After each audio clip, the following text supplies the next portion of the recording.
اور جو لوگ خوراک کا انتظار کر رہے تھے ان بھوکے فلسطینیوں پر ان پر فائرنگ کی گئی۔ کیا انتظار کرتے ہوئے لوگوں پر فائرنگ؟ جی، دوسری طرف سوشل میڈیا کا کردار رہا ہے کچھ چیزیں سامنے لانے میں جو شاید مین سٹریم میڈیا پر نہ آئیں۔ آج ہم غزہ کی صورتحال پر بات کر رہے ہیں۔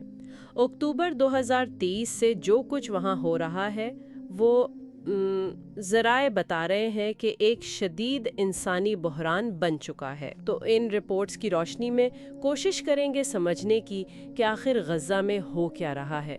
منظم تباہی، انسانی حقوق کی سنگین پامالیاں، مطلب جان بوجھ کر ہلاکتیں، شدید جسمانی ذہنی نقصان، اچھا اور ایسے حالات پیدا کرنا کہ پوری آبادی ہی تباہ ہو جائے۔ ایمنیسٹی نے بھی دسمبر 2024 میں یہی خدشات ظاہر کیے تھے۔ اچھا، تو زمین پر کیا ہو رہا ہے؟ ان رپورٹس کے مطابق اصل صورتحال کیا ہے؟ صورتحال دیکھیں انتہائی تشویشناک ہے۔ ہزاروں شہری ہلاک ہوئے ہیں، ان میں بچے، عورتیں، بوڑھے سب شامل ہیں۔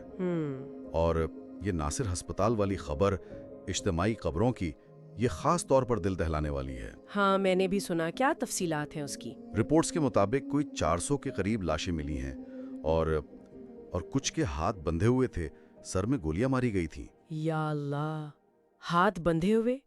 یہ تو ناقابل یقین ہے۔ جی طبی مراکز کا کیا بنا؟ ہسپتالوں پر حملوں کی بھی اطلاعات تھیں؟ جی بالکل، یورومیڈ ہیومن رائٹس مانیٹر نے کمال ادوان ہسپتال پر حملے کی تفصیلات بتائی ہیں۔ اچھا، ان کے مطابق وہاں مبینہ طور پر فیلڈ ایگزیکیوشنز ہوئیں، یعنی موقع پر ہی قتل بغیر کسی قانونی کارروائی کے۔ او خدایا!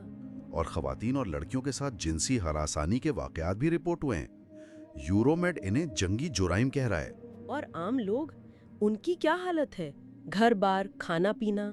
دیکھیں، اقوام متحدہ کا سپٹمبر 2025 کا ڈیٹا ہے، وہ کہتے ہیں کہ غزہ کی تقریباً 90% آبادی 90%؟ جی 90% بے گھر ہو چکی ہے۔ ریڈ کراس نے اگست 2025 میں کہا کہ وہاں قحط کی صورتحال ہے۔ قحط مطلب بھوک؟ شدید بھوک، کوئی 2.1 ملین لوگ ان کے مطابق شدید غذائی قلت کا شکار ہیں۔ پانی کی لائنیں بند ہیں، صحت کا نظام تباہ ہو چکا ہے، ہزاروں عمارتیں ملبے کا ڈھیر ہیں۔ یہ تو لگتا ہے جیسے جان بوجھ کر کیا جا رہا ہے۔ مطلب کچھ ادارے تو اسے منظم حکمت عملی کہہ رہے ہیں۔ بالکل، ایمنیسٹی نے مئی 2025 میں جو ناکہ بندی ہے غزہ کی، اسے ظالمانہ کہا تھا اور اسے نسل کشی کے الزامات کا حصہ قرار دیا۔ یہاں تک کہ جو امداد پہنچانے کی کوشش کر رہے ہیں وہ بھی محفوظ نہیں۔ جی، ہیومن رائٹس واچ نے اگست 2025 میں رپورٹ کیا کہ امدادی مراکز پر اور جو لوگ خوراک کا انتظار کر رہے تھے ان بھوکے فلسطینیوں پر ان پر فائرنگ کی گئی۔ کیا انتظار کرتے ہوئے لوگوں پر فائرنگ؟ جی، اور HRW اسے جنگی جرم قرار دے رہا ہے۔ ذرائع میں بلیک میلنگ اور زبردستی کا بھی ذکر ہے۔ جی، یورومیڈ نے کچھ گواہیاں پیش کی ہیں۔ ان کے مطابق خاندانوں کو دھمکایا گیا کہ وہ قابض افواج سے تعاون کریں ورنہ بمباری ہوگی، بھوکا مارا جائے گا۔ اچھا، اور اگر انکار کیا تو ان خاندانوں کو نشانہ بنایا گیا۔ کچھ ذرائع نے تو اس صورتحال کو دجال سے تشبیہ دی ہے۔ دجال سے؟ یہ تو بہت ہی سنگین بات ہے۔ اچھا، یہ سب ہو رہا ہے تو میڈیا کیا دکھا رہا ہے؟ کیا پوری تصویر سامنے آ رہی ہے؟ یہ ایک بڑا سوال ہے۔ الجزیرہ نے اکتوبر 2024 میں کہا تھا کہ کچھ مغربی میڈیا ادارے اسرائیل نواز تعصب دکھا رہے ہیں۔ تعصب؟ جی، مطلب فلسطینیوں کی مشکلات پوری طرح نہیں دکھائی جا رہی ان کے مطابق۔ CNN جیسی مثالیں بھی دی گئیں۔ دوسری طرف سوشل میڈیا کا کردار رہا ہے کچھ چیزیں سامنے لانے میں جو شاید مین سٹریم میڈیا پر نہ آئیں۔ اور کچھ ایسی باتیں بھی ہیں جن پر کم بات ہوئی ہے، مطلب چھپی ہوئی یا کم رپورٹ شدہ چیزیں۔ جی ہاں، کچھ ذرائع اور خاص طور پر سوشل میڈیا پوسٹس میں اجتماعی زیادتی کے الزامات سامنے آئے ہیں۔ اجتماعی زیادتی؟ جی، پھر اقوام متحدہ کی جون 2024 کی رپورٹ ہے جس میں فلسطینی مردوں اور لڑکوں پر صنفی تشدد کے واقعات درج ہیں۔ قبروں سے لاشیں نکالنے کی اطلاعات بھی ہیں، ہسپتالوں کو فوجی مقاصد کے لیے استعمال کرنے کی بات بھی ہے۔ اس سارے بحران میں بین الاقوامی طاقتوں کا کیا کردار ہے؟ ذرائع کیا بتاتے ہیں؟ امریکہ، بھارت؟ ذرائع کے مطابق امریکہ کی طرف سے اسرائیل کو مسلسل ہتھیاروں کی فراہمی کا ذکر ہے اور اقوام متحدہ میں اسرائیل کے خلاف قراردادوں کو ویٹو کرنے کا بھی۔ بھارت کے حوالے سے اسرائیلی سفیر کا ایک بیان رپورٹ ہوا ہے جس میں انہوں نے بھارتی موقف کو حوصلہ افزا کہا اور وزیر اعظم مودی کی طرف سے غزہ امن پلان کی حمایت کا بھی ذکر ہے۔ اور پاکستان کے بارے میں بھی کچھ متضاد اطلاعات تھیں، ہے نا؟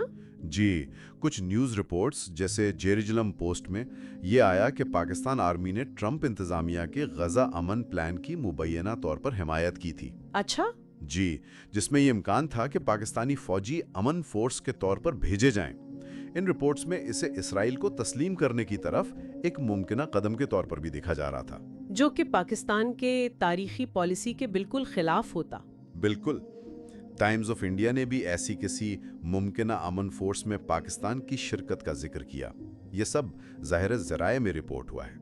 تو خلاصہ یہ ہوا کہ اقوام متحدہ، ایمنسٹی، ہیومن رائٹس واچ، یہ تمام ادارے جن کا ہم نے ذکر کیا وہ غزہ کی صورتحال کو انتہائی سنگین قرار دے رہے ہیں۔ یہ ذرائع ایک منظم تباہی، شدید تکالیف اور ناانصافی کی ایک بہت ہی تاریک تصویر پیش کرتے ہیں۔ ایک بنیادی سوال یہ بھی اٹھتا ہے کہ جو ہمارے بین الاقوامی قوانین ہیں، جو ادارے ہیں، وہ اس طرح کے بحرانوں سے نمٹنے میں، انسانی حقوق کی ایسی سنگین پامالیوں کو روکنے میں آخر کس حد تک مؤثر ہیں؟ یہ واقعی ایک بہت اہم اور غور طلب نکتہ ہے۔